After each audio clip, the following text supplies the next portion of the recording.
Hello, my name's Helen Lentell. I'm the Fellow in Distance Learning at the University of Leicester in the United Kingdom. I'm here in Vancouver today at the Commonwealth of Learning, and together we're working on a project about distance learning, its management and leadership. I'm joined today by Erin Keough, who's come all the way from Newfoundland to here in Vancouver to share her experiences and knowledge in this field. Erin, you've had a very varied and interesting career in distance learning. Can you give us some of the highlights? Sure. I've had a long career, and when you have a long career, it tends to be varied.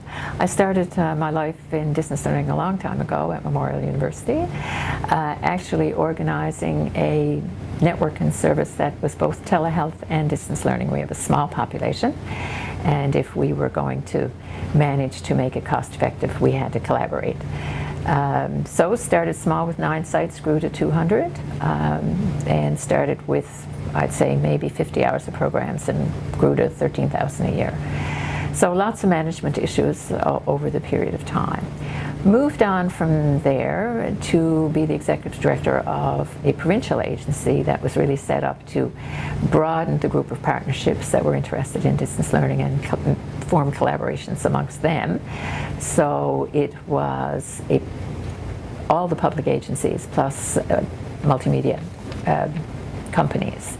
So in program design, in network implementation, and in international work.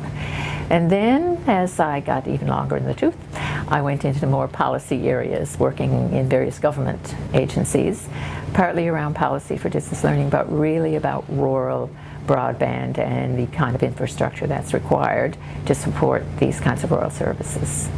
So based on that, I got to do lots of interesting international work. Started actually in the mid-1980s, working with the University of the West Indies and what was then called the UIDITE network. And again, they were doing telehealth and distance learning.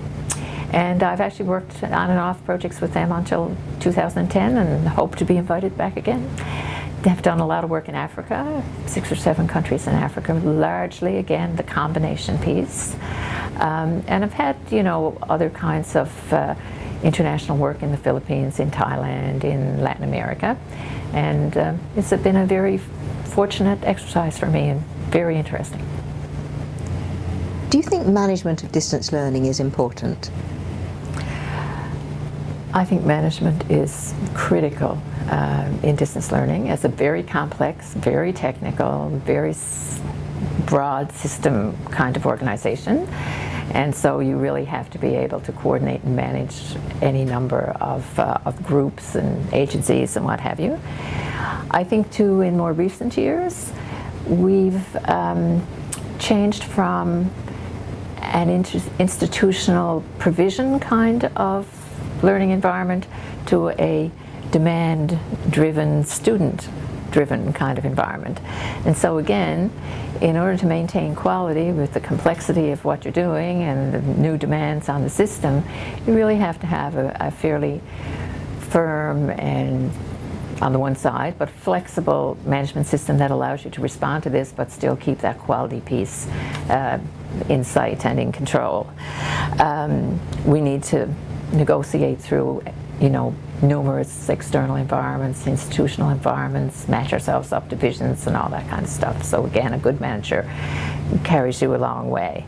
The teams themselves, of course, are all important. That's your creativity group, your faculty, your producers, your content specialists, your learning design specialists. But really, you really need a good manager to sort of clear the path so they can do their work. Can you give us an example, Erin? For my home life, as opposed to my more exotic international career, as I mentioned earlier, we grew from a very small network to a multi-user sustained network. So at one point in time, we were engaging the high school system to provide the academic career to small rural high schools where there weren't teachers. So over the period of the summer, we had to put 60 schools online. We had to encourage university people to take their summers and go off to all sorts of remote places. We had to train people. We had to negotiate with the principals to allow their schools to be open, because in our environment you had to use the network and the systems for everybody, or else it wasn't going to be cost effective. We had to negotiate with the government of Newfoundland and Labrador, as it happens, about policies and how they could integrate this kind of thing in their normal kind of system of provision. So, and the teachers had to come in to be trained over the summer, and sometime between May and September we had to produce this marvelous new 60 sites. And so everybody had to sort of push themselves outside of their normal box and stretch themselves a little further than they normally wanted to do in the summer. And so it becomes a precision kind of expanding clockwork, and a manager really has to be able to bring a whole set of skills there to manage all of those groups and all of those activities. So it was a rather dramatic one, but not an uncommon one. In your experience, are there common mistakes that are made in distance learning provision? We'll call it lessons learned, and I dare say we've all learned the lessons over time. I think in the front end, people tend to think that it's learning and technology, and really it's people and politics. As I implied in the previous question, there's a whole set of environments that we need to manage all the time, and we tend to lose track of that in the day-to-day organization of what we're trying to do, because there's so much deadline in our life. We also tend to, I think, lose track of our place in the institution, especially when you're a dual mode distance learning group. You tend to think of yourself as doing something different, whereas really we need to complement the institutional vision and the institutional goals, and that would, you know, make life a little bit more comfortable, I think, for all hands. Another point that I think we all fall into is being sort of driven by project funding. A lot of us get started with project funding, and instead of having a sustainable business model, I won't say a plan, because that can sometimes be a bit constricting, but you really need to have a model that can sustain your core, and then let the projects feed into it. I find sometimes we get distracted by the projects, and the projects lead us instead of us leading them, so to speak. And you know, we're always looking for money, as in education in general. People too, I think, get a bit bedazzled by the technology. People need to remember to be more needs driven, to be flexible for the students, to be cost effective in the end. And sometimes when you're living in a technological environment, you think you've got to have the best of everything, and you know, the newest thing is wireless, so we have to change to wireless, and you end up not being accessible to your students because they're the ones who then have to change to wireless. And so we sometimes make that mistake in order to make ourselves, you know, not glitzy, but important to the university and its presence. We also allow ourselves, I think, to be marginalized sometimes, because again, you know, well, it's distance education and it's not the same. We are part of an institution.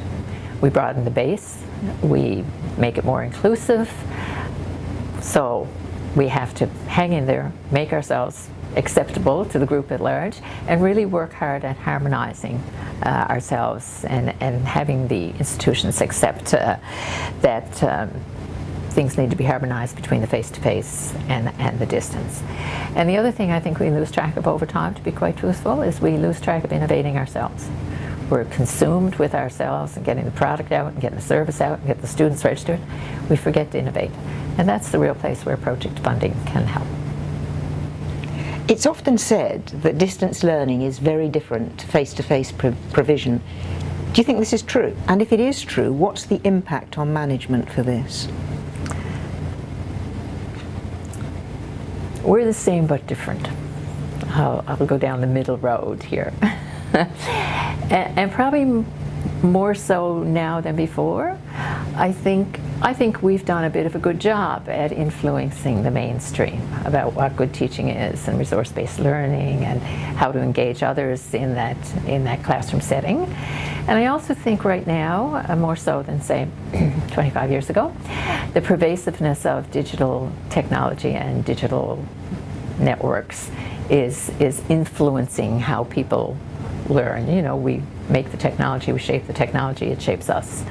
So to a certain extent that sage is disappearing a bit, not shuffled off to stage left yet, but you know, he or she is getting there.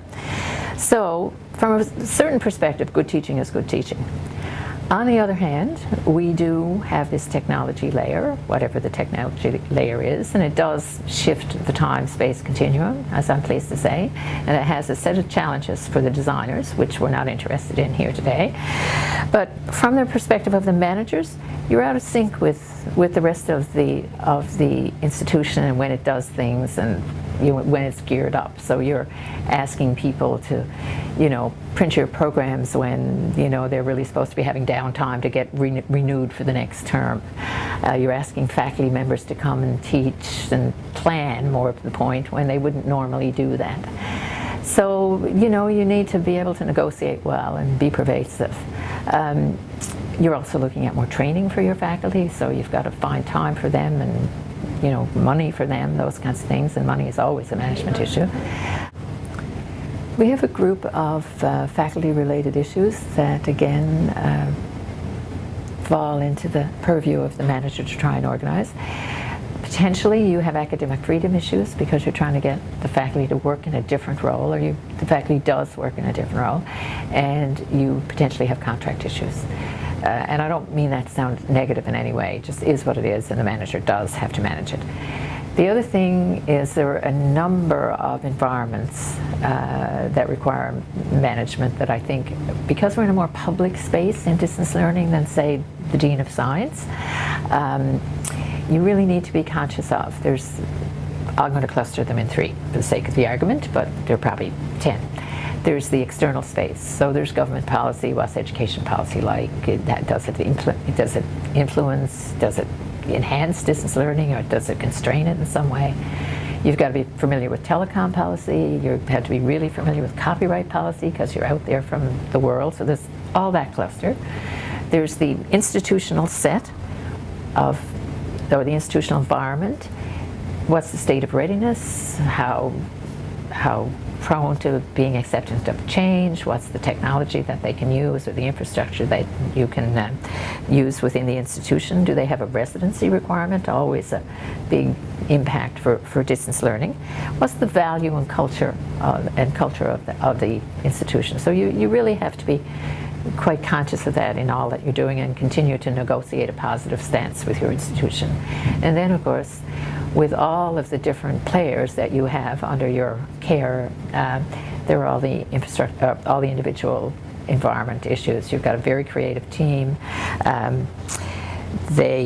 You need to maintain high standards. Our pay in public institutions not always the best. You get brain drain, all that kind of stuff. So it's a big management issue for those of us in distance learning, because, of course, all this very creative team can very easily go somewhere else and make more money. So, what advice would you give to institutional leaders considering introducing distance learning? I'm going to provide a bit of advice for the institutional leaders and maybe the distance learning leaders as well, because they're not always the same if you're in a dual mode environment. But the common advice is to remember we really are after the same goals.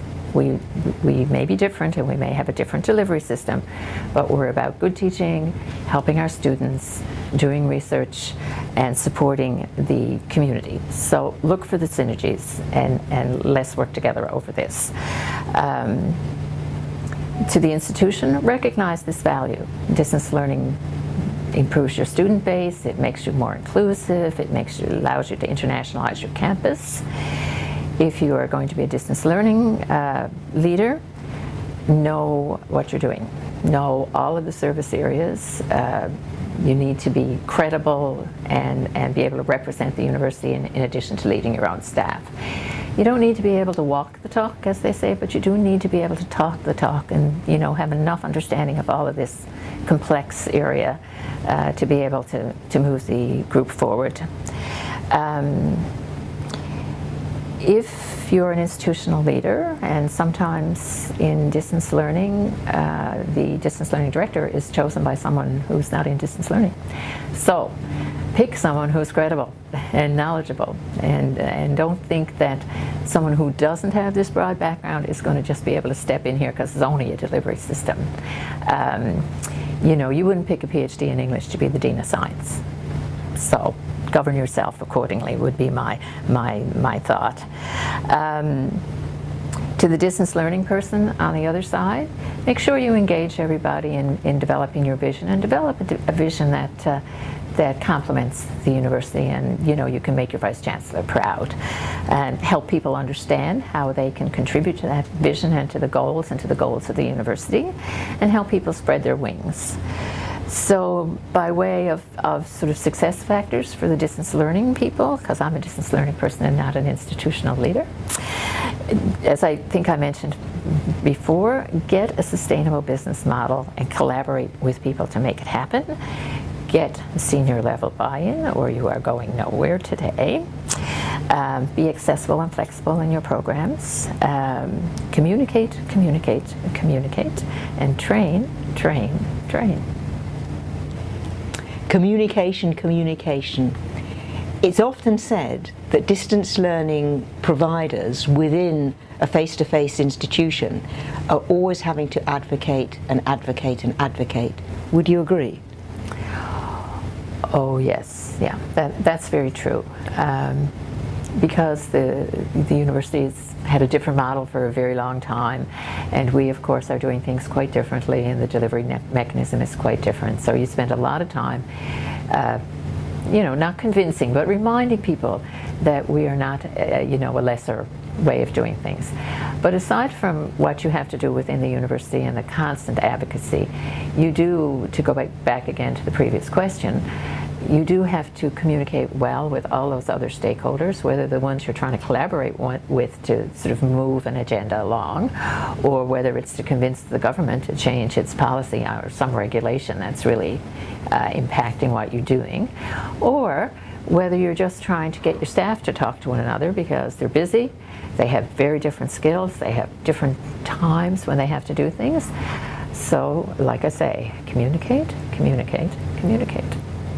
What do you think the characteristics of a good leader in distance learning are? I think that there's a set of leadership skills that are kind of universal, and they would include remembering that leadership is given and not taken.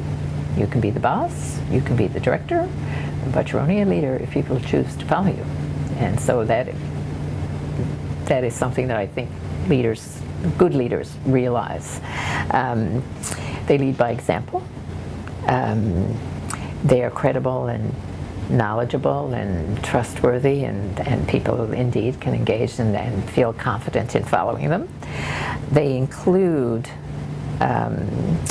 staff and other stakeholders in the rewards as well as the work. You know, not just always a drudge for people. They reward innovation and thought and practice, and they're brave, especially in tough times, which is when you really need a leader to be surging on for you. And so you'd like to see that in all of your distance learning leaders, but you also have, again, another layer for the distance learning folks.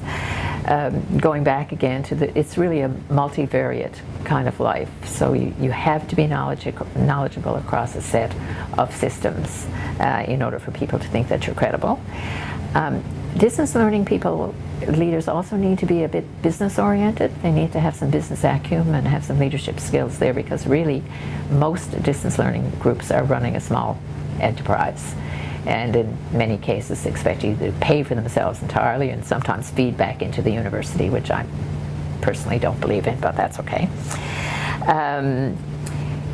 The other thing I think a good distance learning leader can do is hire people who are brighter than themselves, because you've got to have a really creative team, and by the Lord God, sometimes they're really bright. And so that's the thing to manage with your psyche, but I think it really is important, particularly in our field. And the other thing that distance learning people need to do is have a real good fix on HR things, because again, creative teams don't make life easy for you, really. They do a great job, but they don't make life easy. So leadership matters for us. It matters for everybody, as they say, to use a terribly overused phrase, without vision, the people perish. But a good leader will make it interesting to come to work. You'll want to come to work. They'll help you understand what your role is, what other people's roles are, to appreciate other people's roles. And they help you see the rewards of the journey. Erin, I really appreciate you taking time out to come to Vancouver and share your knowledge and experience. Erin, thank you very much. Oh, you're welcome, Helen. Always fun to work with you, and a pleasure to come do some things with the Commonwealth of Learning.